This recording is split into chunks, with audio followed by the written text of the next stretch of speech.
So,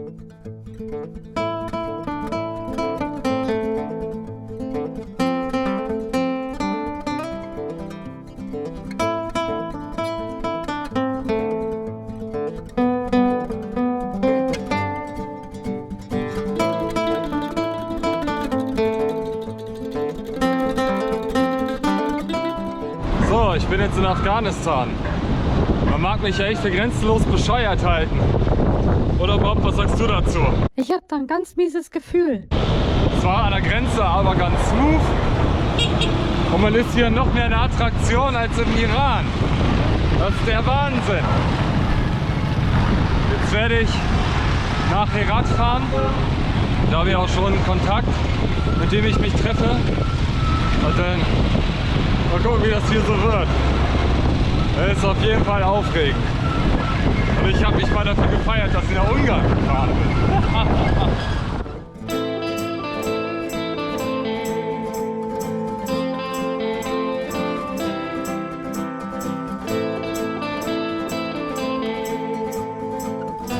Ach ja, wenn man aus einer Situation nicht mehr herauskommt, muss man sie eben nehmen, wie sie ist. Nicht wahr? Was für ein Gelös?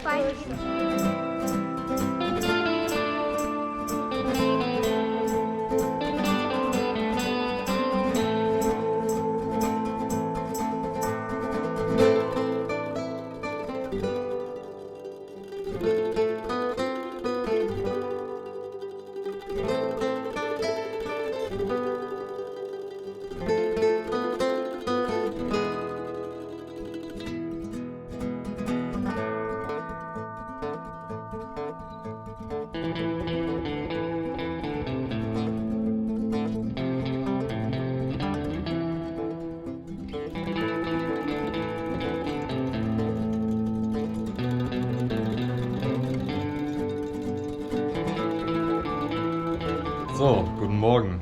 Ich bin jetzt in Herat angekommen, der zweitgrößten Stadt hier in Afghanistan. Und der Weg hierhin, der war auch schon so aufregend. Meinen ersten Checkpoint habe ich hinter mir. Und dann habe ich in einem kleinen Dorf gefragt, ob ich in der Moschee schlafen kann.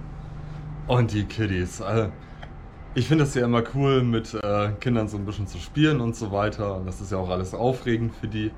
Aber das wurde dann irgendwann so anstrengend mit denen, weil die einfach nicht locker lassen. So, und ich hatte noch kein Internet und auch keinen Übersetzer, dass ich denen mal sagen kann, pass auf Leute, ich brauche jetzt mal eine Ruhe. Naja, aber es war echt cool. War wirklich ein Highlight. Also die Leute sind ja noch neugieriger als im Iran. Und dann sollte ich dann später auch bei den Gebeten mitmachen. Und hier wird öfter gebetet als im Iran. Das war schon sehr cool. Naja, und dann hatte ich nach dem Checkpoint auch den Sebgat getroffen, der eigentlich in Deutschland lebt, aber jetzt in Afghanistan ist. Und jetzt bin ich hier bei ihm untergebracht. Wir waren gestern Abend, als ich hier angekommen bin, bei ihm dann auch noch im Hammam und dann waren wir mit seiner Familie noch sehr lecker essen. Und das Essen ist ja aber auch lecker. Richtig cool. Naja, jetzt stehen die Tage noch ein paar Sachen an. Ich muss noch ein bisschen was organisieren. Und dann gucken wir uns das noch ein bisschen an hier. Fahren noch mal raus in die Berge, weil es ist jetzt auch Wochenende. Picknicken war da ganz lecker. Das ist schon cool. Ja, und als nächstes geht es dann nach Kabul und dann werde ich von dort weiter radeln. Ich werde den Bus dahin nehmen, weil hier in Afghanistan mit den Autobahnen ist das, sagen wir, so ein bisschen tricky. Man muss schon gucken, wo man langfahren will. Und die einzig vernünftige Straße führt in den Süden über Kandahar und das sind schon 1000 Kilometer. Deswegen werde ich nach Kabul den Bus nehmen und von dort weiter radeln. Ja, aufregend ist das hier.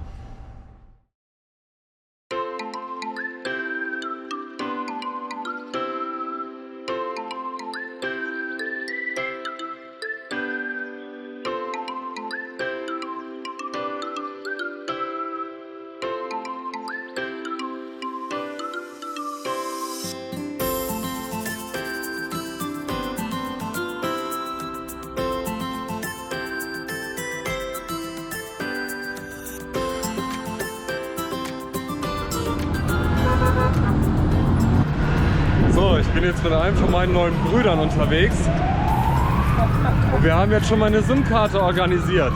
Total geil, 30 GB für 1100 Afghani. Heißt nicht 15 Euro oder so, keine Ahnung. Habe jetzt nicht nachgerechnet. Oh, hier ist aber ein Verkehr los. Junge, Junge. Ich habe jetzt auch die amtliche Bestätigung, dass ich mir hier in Herat die Sehenswürdigkeiten angucken darf. Das muss man in Afghanistan nämlich machen. Wenn man in den Provinzen sich die ganzen Sehenswürdigkeiten und Ausgrabungsstätten angucken will, muss man einmal zum Ministerium für Tourismus sich da ein offizielles Schreiben mit einem Stempel abholen. Tja, es gibt halt viel zu organisieren hier, wenn man frisch da ist.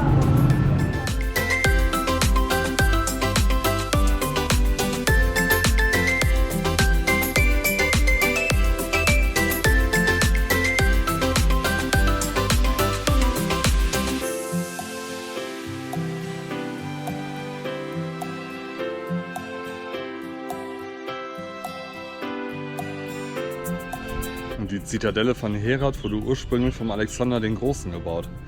Das war ca. 330 vor Christus. Und über die ganzen 1000 Jahre wurde sie immer wieder erobert und neu aufgebaut. Das ist echt ein schönes Bauwerk. Mahlzeit! Ich habe mich jetzt von meinen Gastgebern verabschiedet. Ich bin auf eigene Faust unterwegs, bevor ich denn heute Nachmittag den Bus nach Kabul nehme. Wir haben mich heute Morgen nochmal neu eingekleidet, weil ich habe die Kleidung mal in Auftrag gegeben und mal nach Maß schneidern lassen. Das ist auch gar nicht so teuer. Und dann haben wir auf dem Rückweg auch gleich das Ticket geholt. So, jetzt werde ich mir hier mal so ein bisschen angucken. So, ich wollte nur mal so ein paar kleine Accessoires kaufen, wie diese geile Weste und hier der Turban. Naja. Ich habe so ein kleines bisschen Aufmerksamkeit erregt.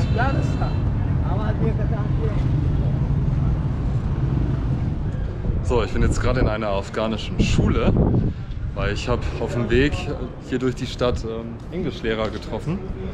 Aber leider darf ich in den Klassen nicht aufnehmen, weil das von den Taliban untersagt ist. Ja, eigentlich sehr schade. Ich habe mich jetzt nochmal in einem kleinen Park versteckt, wo ich auch so ein kleines bisschen meine Ruhe habe. Die Aufmerksamkeit und Neugier, die einem hier entgegenschlägt, das ist schon der Wahnsinn. Aber man muss sich das mal überlegen. Dieses Land hat 40 Jahre Bürgerkrieg hinter sich. Das war für die Leute, vor allem für die jungen Leute, echt eine schwierige Zeit. So, und die haben noch nie in ihrem Leben Ausländer gesehen teilweise. Das kommt jetzt erst seit wenigen Jahren. Seitdem die Taliban jetzt wieder die Regierungsmacht übernommen haben. Wahnsinn. Also eben als ich hier dieses Tuch gekauft habe, wie gesagt, das hat 10 Sekunden gedauert, dann standen sie alle rum. Die Leute machen während der Fahrt Fotos und so und rufen dann, ja, hello, how are you und welcome to Afghanistan und so. Das ist natürlich schon echt putzig und ich finde das auch echt cool. Ja, aber wie gesagt, die Hintergründe, ja, also mir schlägt das so ein kleines bisschen auf den Magen. Aber vorhin, als ich in der Schule war und mit den Leuten da gesprochen habe, und die konnten auch wirklich sehr gut Englisch, habe ich auch gesagt, wenn der Tourismus so ein bisschen ins Laufen kommt und das sicher für die ist, dann ist es zumindest ein erster Schritt. Aber so einige, vor allem so die Älteren, die vielleicht auch im Krieg gekämpft haben, für die ist es natürlich eine komische Sache, ne? Dass da plötzlich jemand mit dem Fahrrad da rumfährt. Also ich sag mal, von einem komischen Blick bis zu ganz lieber offener Herzlichkeit ist hier alles mit dabei. Aber bislang finde ich das hier cool und jeder sagt auch, das ist sicher hier, ne? Also auf jeden Fall sicherer als vor einigen Jahren. Geld abheben hat schon mal geklappt. Jetzt muss ich nur noch den richtigen Bus erwischen.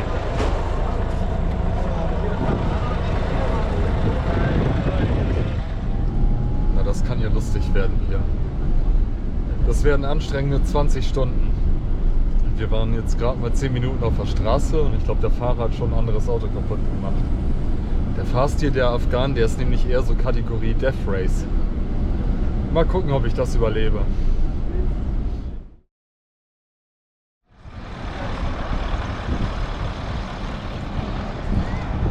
Letzter Stopp vor Kabul.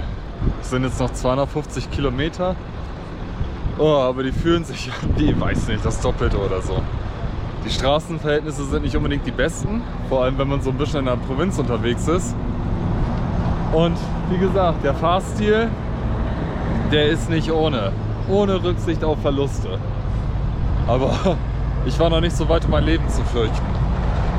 Naja, ist ja bald geschafft und dann geht's mit dem Fahrrad weiter.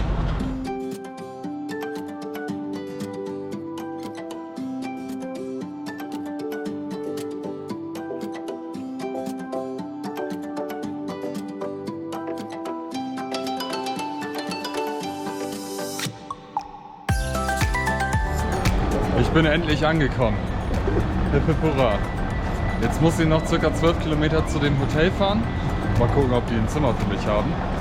Und auf jeden Fall brauche ich was zu essen. Ich habe richtig Hunger. Und irgendwie sieht es so aus, als wenn ziemlich dicke Wolken aufziehen. Das heißt, ein bisschen Gas geben.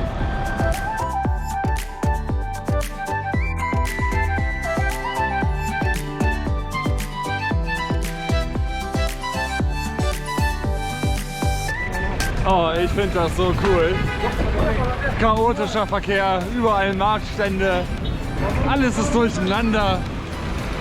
Oh, super. Da fühle ich mich wohl und ich mittendrin. Das erinnert mich hier so ein bisschen an Kairo, da war das genauso. Nur irgendwie gefühlt viel schlimmer. Ach ja, Wahnsinn. So, lass mich durch, ich bin Tourist.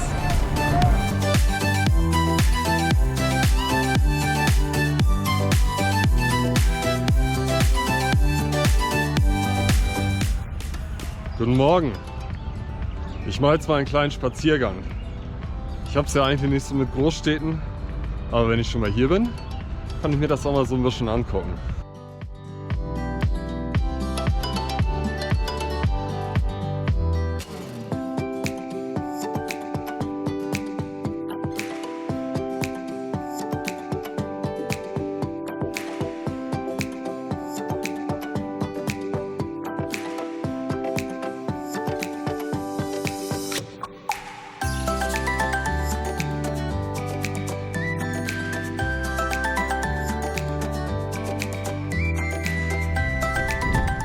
Das müsste ein alter sowjetischer Panzerwagen sein.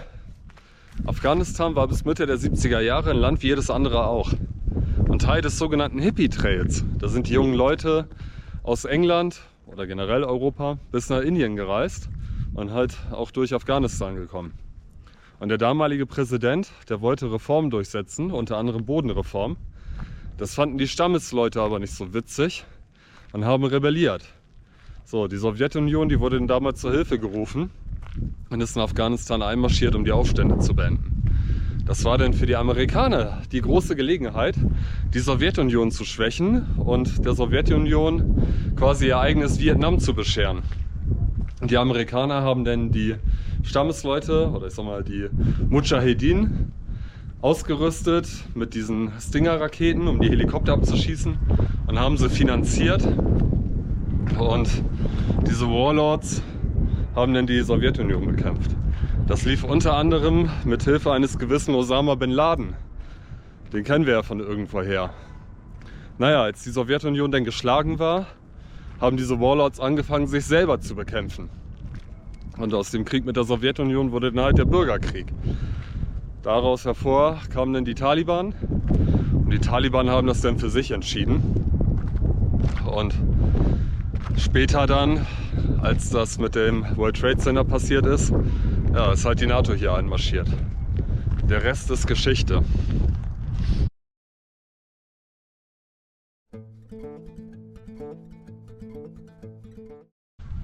Tja, schade Schokolade. Eigentlich wollte ich zur alten Stadtmauer von Kabul hoch, aber ich habe die falsche Seite genommen. Da vorne sieht man noch so ein kleines Stück. Naja, sei es drum. Und wenn ich mal in die Richtung schaue, sieht das ganz schön ungemütlich aus. Gestern Abend hat es auch schon gewittert. Das heißt, ich werde mich jetzt auf den Weg zurück zum Hotel machen. Und dann mache ich heute einen easy peasy Tag. Morgen nach dem Frühstück geht es nach Bamiyan. Das ist ein wunderschönes Tal, mitten in den Bergen. Ist auch gar nicht so weit weg. Aber es geht ganz schön viel bergauf. Deswegen ist es, glaube ich, gar nicht so schlecht, wenn ich ein bisschen die Füße hochlege. Ja, das waren jetzt meine ersten Tage in Afghanistan. Und ich muss sagen, habe natürlich im Vorfeld mich auch ein bisschen informiert und in der Facebook-Gruppe immer mal mitgelesen. Und der Tenor ist durchgehend, dass Afghanistan, sag mal, sicher für Touristen ist und dass auch viel mehr Touristen jetzt ins Land kommen. Das kann eine gute Sache sein, das kann eine schlechte Sache sein.